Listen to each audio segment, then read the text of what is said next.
আপনাদের সবাইকে আমন্ত্রণ জানাই চেঞ্জ টিভি ডিজিটালের পডকাস্টে। সাথে আছি আরিয়ান শ্রেষ্ঠ। সশস্ত্র বাহিনীর দিবস উপলক্ষে আজ বৃহস্পতিবার ঢাকা সেনানিবাসে সেনাকুঞ্জে আয়োজিত সংবর্ধনা অনুষ্ঠানে এক আবেগঘন মুহূর্তের সাক্ষী হল দেশের রাজনৈতিক অঙ্গন।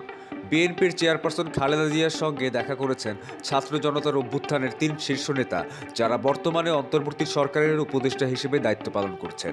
বৈষম্য বিরোধী ছাত্র আন্দোলনের ভেরিফাইড ফেসবুক পেজে সন্ধ্যায় প্রকাশিত ফটোকার্ডে দেখা যায় গণ অভ্যুত্থানের এই ৩ নেতা মাহফুজ আলম, নাহিদ ইসলাম ও আসিফ মাহমুদ সজীব ভুঁইয়া খালেদা জিয়ার সঙ্গে কুশল বিনিময় করছেন। ফটোকার্ডে এক চমৎকার বার্তায় লিখিত ছিল, সোনালী অতীত, গর্বিত ভবিষ্যৎ। অনুষ্ঠানে উপস্থিত ছিলেন বৈষম্য বিরোধী ছাত্র আন্দোলনের আহ্বায়ক হাসনাত আবদুল্লাহ এবং সাবেক সমন্বয়ক সার্জিস আলম। তারা বিএনপি চেয়ারপারসনের সঙ্গে বিভিন্ন বিষয় নিয়ে আলোচনা করেন।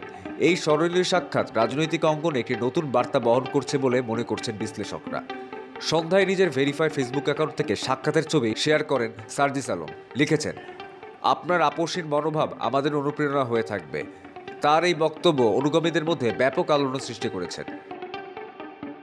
সেনাকুঞ্জের অনুষ্ঠানে খালেদা জিয়ার উপস্থিতি এবং ছাত্র আন্দোলনের নেতাদের সঙ্গে তার এই সাক্ষাৎ যেন পুরনো দিনের স্মৃতি ও ভবিষ্যতের সম্ভাবনার এক মেলবন্ধন। রাজনৈতিক অঙ্গনে এই সংযোগ নতুন সম্ভাবনার দিক দিচ্ছে বলে মত দিয়েছে সংশ্লিষ্টরা।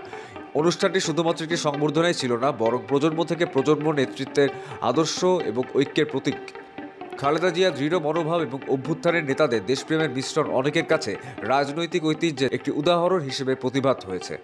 এমন একটি অনুষ্ঠানে ছাত্র আন্দোলনের নেতাদের সঙ্গে খালেদা জিয়ার সাক্ষাৎ রাজনৈতিক প্রেক্ষাপটে নতুন আলোচনার জন্ম দিয়েছে।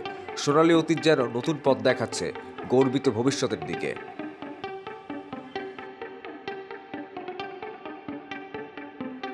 তো এই ছিল আজকের প্রতিবেদন।